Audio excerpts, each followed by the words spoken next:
그 이인용 앵커라는 분이 있습니다. 우리도 많은 분이 아실 텐데 예전에 그 MBC 뉴스에서 앵커를 하시던 분이에요. 예전에 9시 뉴스에서요. 앵커를 하시던 분인데 어느 날 갑자기 방송에서 안 보이기 시작했습니다. 그리고는 아주 유명한 우리나라 최고의 대기업의 부사장님으로 들어가셨어요. 그리고는 좀 지나서 아예 그 대기업의 사장님까지 하신 분입니다. 그래서 아주 신앙이 좋은 분이셔요. 이분의 간증을 제가 읽었습니다. 이분이 이제 기자니까 늘 그 냉철한 눈을 가지고 또 본인이 아주 유교적 이 집안에서 자랐으니까 그런 도덕적 기준을 가지고 살았다는 거예요. 물론 그 보도국에도 예수 믿는 분들이 있었지만 거긴 너무 사람이 많고 그래서 자기가 예수님 믿는 사람과 이런 걸 유심히 볼 기회가 없었다는 거예요. 근데 미국의 특파원을 가게 되니까 특파원 사무실엔 그렇게 여러 명이 있지 못하고 한 서너 명 정도가 한 MBC 특파원 사무실을 쓰다 보니까 그 중에 아주 자기가 본받고 싶은 선배가 한 분 있었다는 거예요. 아, 이분은 참 훌륭하다. 조그만 사무실에 있으니까 보이잖아요. 근데 그분이 어느 날 이 기자, 내가 신앙생활을 하니까 마음에 여유가 생기더라. 그리고 뭔가 가족과 내 자신에 대하여 늘 두렵고 불안했는데 그 두려움과 불안이 없어지더라. 뭔가 좀 마음의 여유도 있고 다른 사람을 돌아볼 여유도 좀 생기는 것 같더라. 교회를 한번 가보면 어떻겠냐. 그래서 본인도 이제 나이가 어느 정도 중년이 넘어가니까 참 그런 생각도 들고 좀 인생에 대한 생각도 했지만 이제 워낙 그 기자니까 뭐 사람들에 대한 안 좋은 점, 이런 교회에 대한 안 좋은 점도 수도 없이 듣고 하다 보니까 언뜻 행동에 옮기기는 어려웠다는 거예요. 근데 다만 보니까 미국에서 봤더니 그 뭐 대통령이고 뭐고 다 교회에 다니는 것, 이것은 대단히 인상적이었다는 거죠. 그리고 이제 아내가 먼저 교회를 다니기 시작했답니다. 그러니까 한국에 이제 왔는데 이제 아내가 교회에 다니면서 은혜를 받은 거예요. 그래서 남편한테 이제 얘기를 한 거죠. 한 번만 교회 같이 가자, 나랑 같이. 그래서 계속 약속을 하다가 드디어 어느 날 약속을 잡고 교회를 같이 가게 된 거예요. 근데 간 첫날 첫 시간부터 기분이 안 좋았다는 거예요. 왜냐하면 교회에 갔더니 앞쪽에 좋은 데는 자리가 없어가지고 구석탱이에 앉게 됐다는 거예요. 근데 교회는 자리값을 안 받지만 자기가 콘서트 이런 데 가면 주로 VIP들은 앞쪽에 자리를 주고 이게 꼬렁뱅이들은 저 끝에 자리를 주는데 우린 일부러 끝에 앉는 분들도 계세요. 그렇죠? 자기가 끝에 앉게 돼갖고 별로 기분이 안 좋았다는 거예요. 아, 이게 왜 새로운 사람을 좀 좋은 자리를 안겨줘야지 배려가 없네, 약간 그런 첫인상부터 안 좋았다는 거예요. 그랬는데 주보를 딱 봤더니 설교 제목이 비판하지 마십시오. 그 설교 제목이었다. 아니, 자기는 비판하는 게 직업인 사람한테 비판하지 마십시오. 근데 나중에 자기 아내가 제목을 딱 보는 순간 그랬대요. 우리 남편 예수 믿긴 틀렸구나. 그날 아주 큰 낙심을 했다는 거예요. 근데 그래도 일단 왔으니까 듣자. 설교를 듣는데 그 처음에는 상당히 제목부터 기분이 나빴는데 설교를 듣는데 예화도 없고 사실 지금 생각하면 아주 지루한 설교였는데 그게 가슴에 들어오더라는 거예요. 자기가 수많은 것을 삐딱하게 보고 비판하고 문제를 찾고 했는데 자기 마음 깊은 곳에 뭔가 풀리지 않는 의문이 있었다는 거죠. 과연 이렇게 했더니 세상이 더 좋아졌나? 비판받은 그 사람은 더 좋아졌나? 나는 더 좋아졌나? 아무것도 좋아지는 게 없더라는 거예요. 세상도 더 좋아지는 게 없고 그 사람도 더 좋아지는 게 없고 나도 솔직히, 기자들 여러분 많이 만나보시지 않았습니까?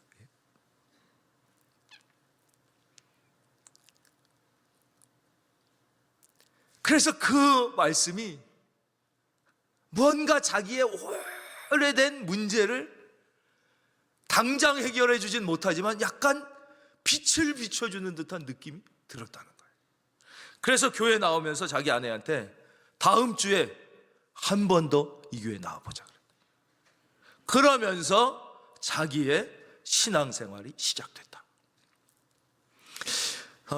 몇 년 전부터 거의 작년까지 우리 한국 사회에 아주 큰 영향력을 미친 뉴스가 있었습니다. 그게 뭐냐? 바로 어른 김장하라는 뉴스입니다. 이 김장하라는 분은 중학교뿐이 못 나온 분이에요. 중학교도 못 나왔는지 몰라요. 한약방이에요. 이분은 의사도 아니고 한의사도 아니고 약사도 아니에요. 한약방. 그냥 시험 봐서 그때 중졸도 그냥 다 되는 거예요. 한약방. 근데 이분이 어마어마하게 좋은 일을 많이 한 거예요. 수없이 좋은 일을 해서 인재들을 키워내고, 얘기를 하려면 너무너무 길기 때문에 그거 한번 보시면 돼요. 찾아보면. 그 기사를 쓴 사람이 김주완이라는 기자예요. 이분은 경남 도민일보라는 아주 작은 지역신문의 기자입니다. 이분이 인터뷰에서 쓴 말이에요. 자기도 한번 떠보려고 했다는 거예요. 왜 중앙지로 나가야 될 거 아니에요. 그래서 특종을 위해서 자기의 젊음을 불살랐다는 거예요. 기득권이거나 잘되거나 누구든지 좋게 보는 사람을 공격해야 되는 거예요. 그래야 팍 틀어야 특종이 될 거 아니에요. 예. 특종을 하려고 수많은 기사, 비판, 약점을 캐기 위해서 막 한 달씩 잠복 다 했다는 거예요. 수도 없이 했다는 거예요. 그러나 세상은 전혀 좋아지지 않더라고요. 그래서 자기가 마지막 은퇴하기 전에 진짜 한번 세상을 좋게 만들어 볼 수는 없을까? 그래서 100% 바꿨다는 거예요. 그런 거 말고 좀 잘하는 사람, 훌륭한 거, 그런 거 찾아서. 이분도요, 막 비판하는 게 나왔어요. 왜 대학도 안 나온 사람이 약을 조제해서 파냐? 비판하려면 끝도 없습니다.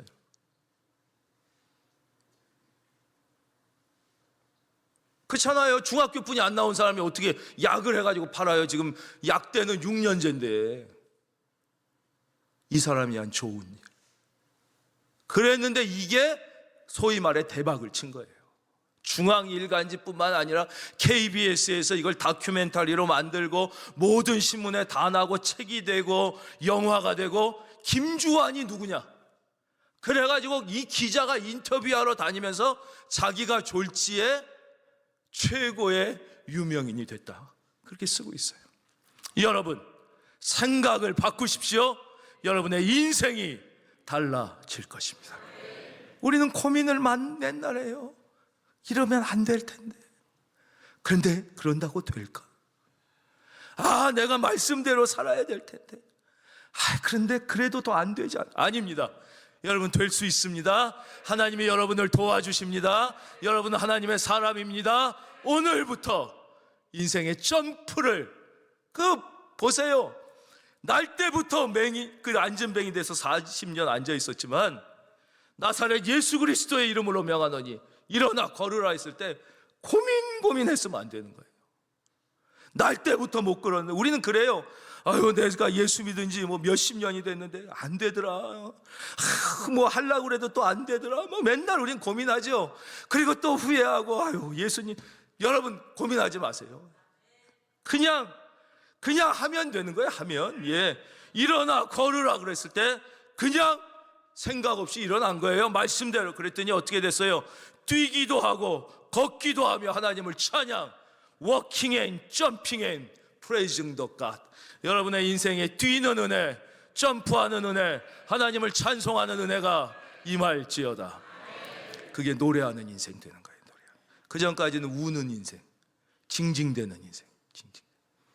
그래서 우리나라는 새도 운다 그러고, 그렇죠? 새가 운다 그러잖아요. 미국은 새가 노래한다 그러잖아요. 여러분은 우는 인생에서 노래하는 인생이 되시길 바랍니다. 자, 오늘 말씀 18절입니다. 이에 유대인들이 대답하여 예수께 말하기를 내가 이런 일을 행하니 무슨 표적을 우리에게 보이겠느냐. 이제 예수님이 성전을 정화하셨어요. 그 권위 앞에 아무도 대항을 못했어요. 그리고 기분이 엄청 나쁜 유대인들이 있었어요. 이건 보통 유대인들이 아니라 기득권자입니다. 특별히 대제사장, 바리새인 이런 사람이 이거 우리가 다 하고 우리가 이거 권세자인데 이게 왜 네가 왜 이런 걸 해? 근데 어떻게 할 수가 없으니까 네가 이렇게 했다면 뭐 네가 선지자냐? 네가 뭔데 이렇게 하는 거야? 그럼 증거를 보여봐. 뭔가 표적을 보여봐. 이렇게 얘기했습니다. 그랬더니 예수님이 상상할 수도 없는 얘기를 합니다. 이게 예수님이에요. 예수님은 인간이 할 수 있는 얘기를 하지 않기 때문에 예수님인 거예요.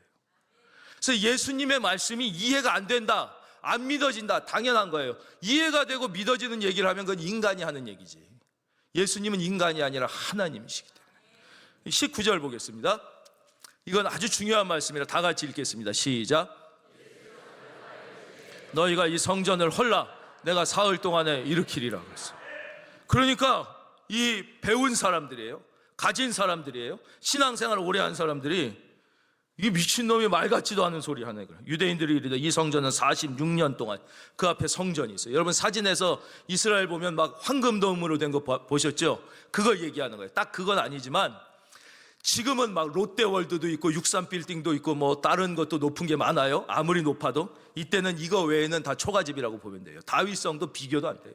이거 하나만 그냥 그들이 볼 수 있는 위대하고 어마어마한 딱 하나인데 이게 지금 46년째 증축하고 있는 거예요.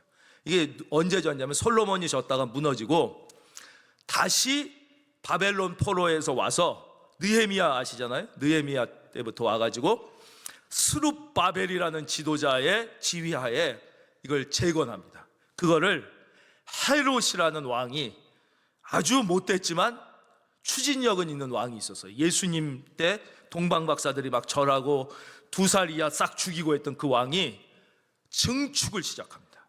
그래서 이때가 증축한 지 46년이 되던 해요. 그리고 이때 완성을 못 해가지고 그 후에도 42년을 더 줘요. 그래서 총 증축 기간이 88년. 어마어마한 대공사입니다, 이게. 그래서 자기들이 볼 때 지금 증축 46년에도 안 끝났는데 네가 이걸 허물면 3일 만에 짓는다고? 말도 안 됐다 그러는 거예요. 그랬더니 예수님의 실제 의미는 뭐예요? 21절입니다. 이것도 함께 읽어주시면 감사하겠습니다. 시작. 성전된 자기 육체를 가리켜 말씀하신 것이라 그랬습니다. 여러분, 사람들은 자기가 살아온 방식, 자기가 살아온 경험, 자기가 받아온 교육을 통해서 모든 것을 이해합니다. 그래서 하나님과 하나님의 말씀조차도 자기가 받아온 교육, 자기가 살아온 방식, 자기가 경험한 경험을 통해서 이해하려고 그러니까 이해가 안 됩니다.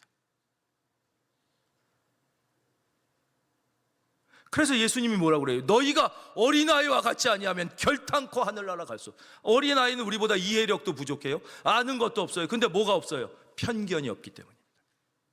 살아온 경험이 없어, 살아온 방식이 없어, 받아온 교육이 없으니까 순수하게 받아들일 수 있어요. 오히려 많이 배우고 나이가 많고 경험이 많은 사람은 하나님과 하나님의 말씀조차도 자기가 살아온 방식과 경험과 받아온 교육 안에서 이해하려고 그러니까 성전, 예수님의 육체를 가리키신 건데 도저히 이해가 안 돼. 자기들이 볼 때 성전은 오직 이것뿐이 없는 거예요. 여러분의 닫힌 귀가 열리고 영의 눈이 밝아져 복음과 구원의 진리를 깨달을 수 있기를 주의 이름으로 축원합니다. 그래서 은혜는 누가 받습니까? 겸손한 자들이 받게 돼요. 누구든지 이 어린아이와 같이 아니하면 결단코. 왜냐? 하나님의 은혜를 이해할 길이 없거든요. 여기 바리새인과 대제사장, 그것뿐만 아니에요. 사실은 제자들도 그랬어요. 제자들은 못 배운 사람들도 있고 배운 사람들도 있었는데 제자들도 이걸 이해를 못했어요. 그래서 22절, 죽은 자 가운데서 살아나신 후에야 제자들이 이 말씀하신 것을 기억하고 성경과 예수께서 하신 말씀을 믿었더라 그러잖아요. 언제 우리가 이게 되느냐? 성령이 임하면. 그 예수님이 약속하셨어요. 요한복음 14장 26절 보혜사 곧 아버지께서 내 이름으로 보내실 성령, 그가 너희에게 모든 것을 가르치고 내가 너희에게 말한 모든 것을 생각나게 하리라 그랬어요. 그래서 우리가 말씀을 듣고 뭐 공부하고 그럴 때 이걸 내가 써먹어야겠다. 이 말씀은 요때 필요하다. 이 말씀은 이때 필요하다. 꼭 그런 게 아니에요. 그냥 우리는 몰라. 그냥 하나님이 다 나에게 필요해 주시는 말씀이고 나를 사랑해서 주시는 말씀인 거예요. 그냥 마음을 열고 기쁘게 들어요. 그러면 나의 삶의 중요한 결정과 판단과 위기와 전진의 순간마다 성령께서 필요한 말씀을 생각나게 해주시는 거예요. 그러는 거지 뭐 내가 시험 보듯이 다 이때는 이 말씀, 이때는 이걸 다 외우고 정리해서 하는 게 아니에요. 그래서 너희는 걱정하지 말라고 그러잖아요, 성경에. 두려워하지 말라. 무슨 말을 해야 될지 예비할 필요가 없다. 내 하늘 아버지께서 그때그때 너희에게 해야 할 말을 알려주시리라. 그러는 거예요. 성령께서. 다시 한번 보겠습니다. 요한복음 14장. 보혜사 곧 아버지께서 내 이름으로 보내실 성령, 그가 너희에게 모든 것을 가르치시고 내가 너희에게 말한 모든 것을 생각나게 하리라 그랬어요. 근데 생각나려면 어떻게 돼요? 일단 들어야지. 일단 읽어야 그 다음에 생각이 나지. 말씀을 듣지 않고 읽지 않으면 이제 생각이 안 나는 거예요. 그래서 우리가 늘 말씀을 읽고 들을 때는 우리의 마음을 쫙 열고 기쁘게 듣는 것, 그게 중요합니다. 또 메모도 열심히 하시지만 메모보다 듣는 게 더 중요하고, 메모는 유튜브로 다시 보시면서 그리고 요즘에 메모해 주는 앱도 많아요. 그냥 잘 알아서 자기가 메모도 하고 요점 정리까지도 다 해줍니다. 그 다음입니다. 23절. 6월절에 예수께서 예루살렘에 계시니 많은 사람이 그의 행하시는 표적을 보고 그의 이름을 믿었어. 이거 아주 재밌습니다. 이제 6월절은 유대인의 제일 큰 명절이에요. 우리로 치면 설날과 추석을 합친 것 정도로 큰, 모든 이스라엘뿐만 아니라 해외에 있는 유대인들도 할 수 있으면 다 모입니다. 근데 그때 예수님이 엄청난 표적을 많이 행하셨어요. 물로 포도주를 만든 것뿐만 아니라 어마어마하게 많이 했어요. 그래서 성경에 뭐라고 나와 있냐? 예수님께서 행하신 표적이 성경에 기록된 것 외에도 많으니 그 표적을 다 기록하면은 이 세상 모든 책에 다 적을 수도 없다고 그렇게 얘기할 정도로 많아요. 그러니까 보니까 막 믿는 거예요. 막 안진뱅이가 일어나니까 막 기적이 일어나고 믿었어요. 근데 24절이 재밌습니다. 예수님은 그의 몸을 그들에게 의탁하지 않나 하셨다는 거예요. 근데 이게 우리말로 번역을 의역했어요. 이걸 직역하면 그들은 그의 이름을 믿었으나 예수님은 그들을 믿지 않으셨다, 이렇게 되어 있어요. 똑같은 단어입니다. 피스튜엔 피스튜산, 헬라어로. 헬라어는 중요한 게 아닌데 직역하면 그들은 표적을 보고 예수님을 믿었으나 예수님은 그들을 믿지 아니하셨으니 이는 친히 그 사람들의 속마음을 아셨기 때문이다. 아주 쉽게 말씀드리면 지난 시간 말씀과 이어지는 거예요. 이 사람들은 예수님을 믿은 게 아니라 예수님의 표적을 보고 예수님을 믿은 거예요, 그 이름을. 근데 진짜 믿음은 뭐라고 그랬어요? 그렇죠, 예수님을 믿는 거예요. 예수님. 그러니까 예수님은 지금 이 사람들의 믿음이 나더러 주여 주여 하는 자마다 아버지께로 올 자가 아니에요. 진짜 믿음이 아니라는 것을 아신 거예요. 그래서 그들의 믿음을 믿지 않으신 거예요. 그러니까 진짜 믿음은 관계예요, 관계. 그래서 예수님이 뭐라고 그러셨어요? 요한복음 14장 1절. 너희는 마음에 근심하지 마라. 지금 마음에 근심이 있는 분들이 있으시죠? 지금 하나님이 하시는 말씀을 들으셔야 돼요.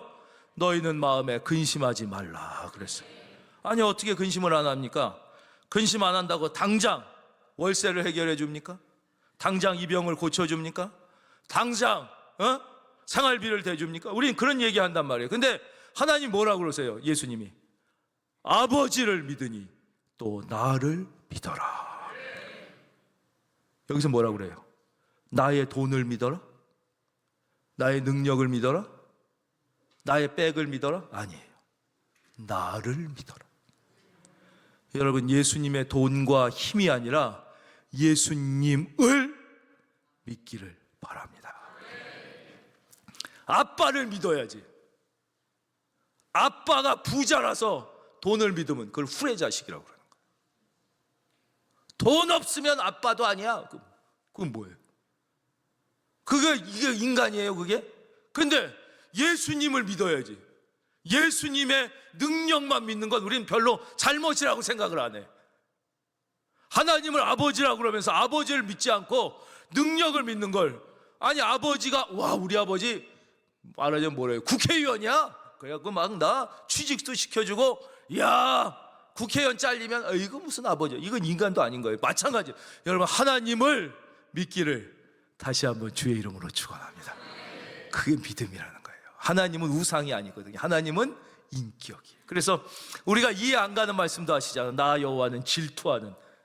무슨 뜻이에요? 나는 마음이 있다는 거예요. 나는 인격이라는 거예요. 너를 사랑하고 너의 사랑을 기대하는 존재라는 거예요. 너의 신뢰를 기대하는 존재라는 거예요. 나를 돈주머니로 보지 말아달라는 거예요. 돈주머니로. 나를 무슨, 그렇죠? 그런 걸로 우리가 보는 그 믿음이 아니고, 여기서는 이들이 진짜 믿음이야. 믿음처럼 보였지만 표정. 그래서 예수님은 그들을 믿지 아직 못하셨던 거예요. 그래서 우리는 진짜 믿음, 다니엘 3장 17절, 그 진짜 믿음이 나오죠. 그 왕이, 이들이 늘 하나님께 감사하고 하나님이 모든 것을 주신다고 사드락과 메삭과 아벳느고가 그러니까, 야 임마, 이 천하의 주인이 나고 니들 내 나라에서 먹여주는 거 먹고 입혀주는 거 입으면서 어디 하나님이 줬다고, 이 나쁜 천하에 이제 하나님이 줬다 그러는 놈은 다 불에 태워 죽이겠다 그러잖아요. 풀무불에. 그리고 풀무불 앞에 놓고 죽인다고 그러니까 사드락과 메삭과 아벳느고가 뭐라고 그래요? 다니엘 3장. 우리 하나님께서 다 주시는 것입니다. 이 온 천지는 하나님의 것입니다. 황제께서 나를 불에 태워 죽이려고 해도 우리 하나님이 건져 주실 것입니다. 그 다음이 진짜지요. 그러나 그리 아니하실지라도. 하나님은, 사도 바울, 내가 죽든지 살든지 내가 사는 것이 그리스도니 죽는 것도 유익함이라. 그게 믿음이라는 거예요. 그거를 기대하시는 거예요. 또 사람에 대하여 25절, 누구의 증언도 받으실 필요가 없었으니 이는 그가 친히 사람의 속에 있는 것을. 이 사람의 속에 있는 것은 무엇이냐면, 사람은 누구나 다 배신할 수 있는 존재라는 거예요. 모든 인간은 다 배신한다는 게 아닙니다. 배신할 수 있는 존재라는 거예요. 그러니까 요즘엔 제가 좀 안 그러는데, 예전에는 마지막 밤에 이제 취침 전 기도 드릴 때 가끔 그런 기도를 드렸다고 그랬잖아요. 예. 이 말씀을 묵상하는데 그 기도가 또 떠오르더라고요. 만약에 내일, 오늘 잠들어서 새벽 4시에 북한군이 쳐들어왔어요. 다 새벽에 쳐들어. 차가 깼는데 그 날카로운 시퍼런 칼을 목에 댔어요. 여러분, 시퍼런 칼 목에 대본 적 있으세요?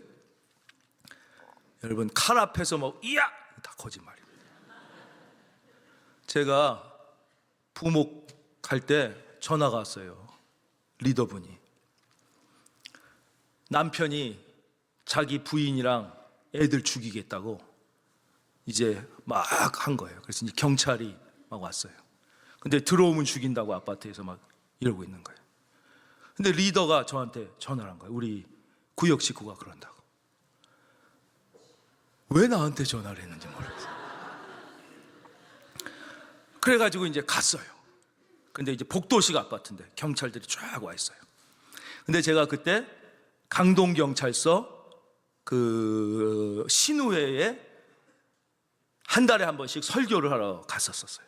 근데 그 중에 아시는 분이, 좀 높은 분이, 거기 반장 정도 되는 분이 계시니 저를 알아보고, 목사님 이거 들어가도 소용없으시다고. 예. 이거 어차피 저 사람 지금 술 취하고 제정신이 아니라고. 그래서 제가 그래도 저희 교인이기 때문에 제가 말릴 줄 알았어요. 근데 그러면 들어가시라. 너무너무 무서운데 아파트 문을 열었는데 아파트가 큰 데가 아니니까 문을 여는 순간 그 아저씨가 보이는데 우통을 다 벗고 팬티만 입고 부엌칼을 들고 이러고 서 있는 거예요. 그리고 한눈에 다 보여요. 조금해서 이제 거실 부엌이 따로 있죠. 애랑 부인을 이렇게 셋을 앞에 이렇게 앉혀. 저기 문이고 여기 뒤에가 베란다고 애들 여기다 앉혀놨어요. 칼을 들고 이러고 있는 거예요. 이야, 이 사람 지금 취해서 제정신도 아닌데도 얼마나 무서운지요. 무슨 정상적인 사람이 칼 들고 있는데 뭐 싸운다. 여러분, 누가 칼 들고 있으면 무조건 도망가야 되는 거예요. 이야, 칼도 뭐 대단한 칼도 아니에요. 부엌칼. 경찰도 못 들어가더라고요. 너무 무서운데 여기서 죽으면 순교다. 선생님 그러는데 이 사람이 뒷걸음질을 치더라고요.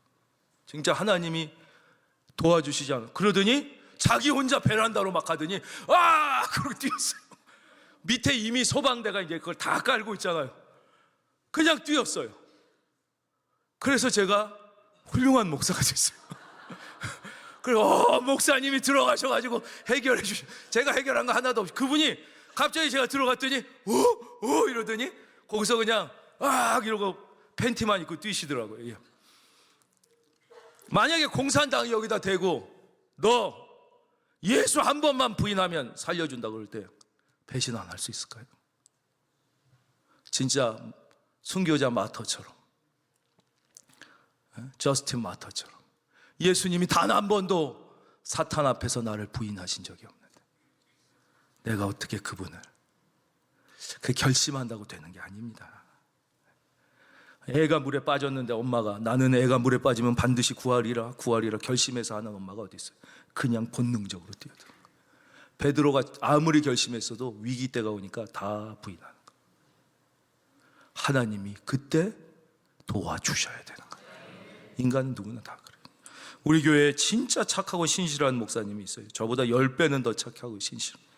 제가 그래서 물어봤어요. 너 어머니랑 네 안사람이랑 한강물에 빠지면 누구 먼저 구할 거냐. 저는 약간 고민을 할 줄 알았어요. 0.1초도 고민을 안 하더라고요. 아내입니다 그러더라고요. 그래서 다시 물었어요. 좀 생각을 하고 대답을 해라. 그렇게 바로 대답하면 어머니가 얼마나 섭섭하시겠냐. 그랬더니 뭐 다시 고민에 일체의 고민도 없어요. 아내입니다. 아니 그래도 전혀 고민이 아내입니다. 여러분, 부모가 자녀를 정말 온 사랑을 다해 키우지만 내가 너를 어떻게 키웠는데 나를 이렇게 섭섭하게, 그런 생각 절대 하시면 안 됩니다. 인간은 그냥 순수하게 사랑하는 거예요. 근데 실제 답은 어머니를 먼저 구해야 돼요. 그 어머니를 더 사랑해서가 아니라 어머니는 나이가 있기 때문에 물에서 버틸 수 있는 시간이 짧아요. 아내는 젊으니까 좀 더 버틸 수가 있으니까 먼저 어머니를 구하고 아내를 구하면 다 구할 수 있는 거예요. 근데 그때는 그런 게 없는 거예요. 본능적으로 먼저 살아가는 사람을 구해요. 우리는 본능적으로 나를 먼저, 내 생각을 먼저 하는 거예요. 아내가 먼저 살아야지 내 자식을 키우니까. 그렇죠? 나도 그렇게 생각해요. 본능적으로. 인간은 본능적으로 자기를 먼저 생각하기 때문에 배신하는 그런 존재임을 알고도 예수님이 나를 위해 죽어주신 거예요. 그게 십자가의 진리예요. 이는 그가 친히 그래서 우리는 사람을 사랑하지만 너무 인간에 대하여 대단한 기대를 하면 안 돼요. 그래서 어떤 존경하는 분이 있거나 사랑하는 분이 있어서 우리가 그분을 막 따르고 추정하다가도 가까이 가면 약점이 보이거든요. 그러면 순식간에 우리가 막 너무 실망해가지고 좌절하고 또 막 마음에 상처를 입고 그러는데 인간은 다 그런 거예요. 너무 인간에 대해서 대단한 기대를 하면 안 돼요. 마지막으로 군대 가면 뭐 하는지 알려드리고 말씀 맺도록 하겠습니다. 여러분, 군대 가면 뭐 하는지 아십니까? 사격 같은 거 하죠. 근데 그렇게 많이 안 합니다. 군대 가서 사격 맨날 하지 않습니다. 어쩌다 한 번 합니다. 훈련, 유격 1년에 한 번 합니다. 1년에 한 번씩. 또 특공대는 좀 많이 하겠지만 낙하산 타고 뛰어내리는 거 딱 한 번 합니다. 딱 한 번. 이제 특공대야 몇 번 하지만 그 맨날 하지 않습니다. 맨날 군대 들어가는 날부터 제대하는 날까지 하는 게 있습니다. 그게 뭐냐면 줄 맞춰 뛰는 겁니다. 줄 맞춰. 처음에 딱 들어가자마자 하는 게 뭐냐면 앞으로 가. 앞으로 못 가는 사람이 누가 있습니까? 맨날 앞으로 가, 좌양 앞으로 가, 우양 앞으로 가, 제자리에서 뒤로 돌아가. 이것만 계속 시키는 거예요. 계속. 조금만 줄 틀리면 또 엎드려 뻗쳐하고 또 하고 또 하고 계속.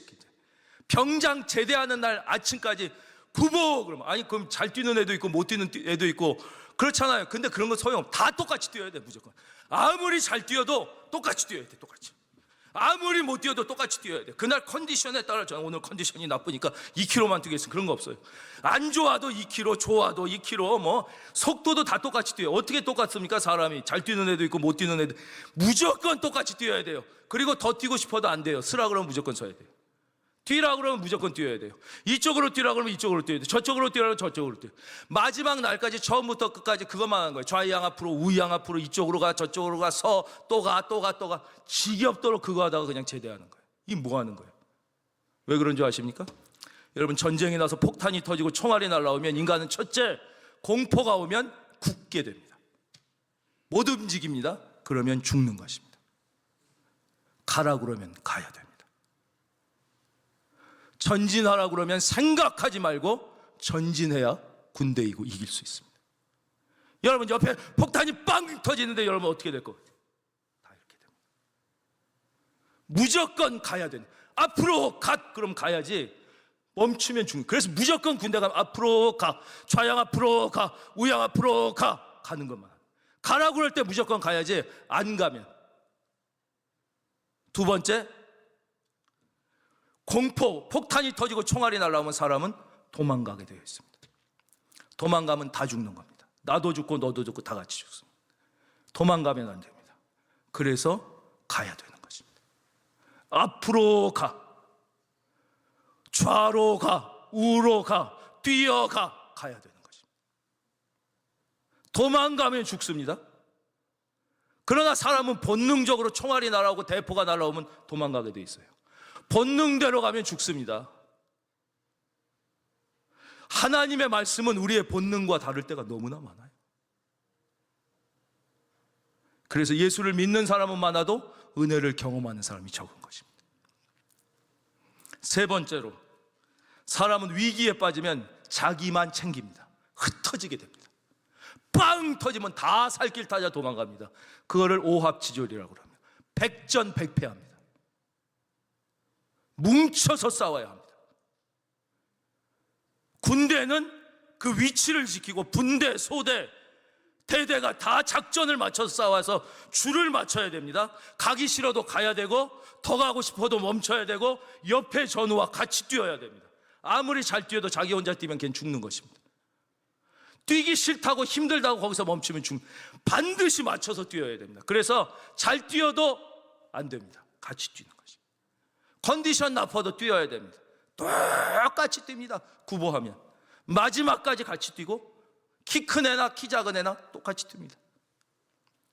그래서 제대하는 날, 들어가는 첫날부터 논산 들어가서 부모님 눈에 안 보이는 순간부터 욕하기 시작하면서 이 새끼 똑바로 서, 앞으로 가, 자빠져, 뒤로 돌아가. 여러분, 순종하면 삽니다. 믿음은 순종이에요. 순종. 그래서 성경은 우리를 그리스도의 좋은 군사다 이렇게 얘기해요. 우리는 시뮬레이션을 너무 많이 해요. 이렇게 하면은 이렇게 되고, 이렇게 하면 이렇게 되고, 이렇게. 그래서 애를 키울 때도 시뮬레이션을 해서 얘를 이렇게 어느 학교를 보내고 어떻게. 나도 우리가 시뮬레이션 한 번 할 때 AI는 아마 5만 번 할 거예요. 그렇죠? 경우의 수를. 그래도 AI가 미래를 정확히 예측하지 못합니다. 여러분, 너의 길을 여호와께 맡기라. 그 믿음이에요. 여러분, 마음을 탁 놓고 믿음을 가지고 순종함으로 기뻐하라 그러면 아멘, 찬양하라 그러면 아멘, 주의를 여호와께 온전히 드리라 그러면 아멘. 순종하고 탁 맡기. 시뮬레이션 하면 안 돼요. 예. 아, 그래, 주님께서 해주신다 이렇게 믿고, 믿으시면 아멘. 턱 맡기고 오늘부터 더 자신 있게, 힘차게, 기쁘게 순종하는 그리스도인들이 다 되시기를 주의 이름으로 축원합니다.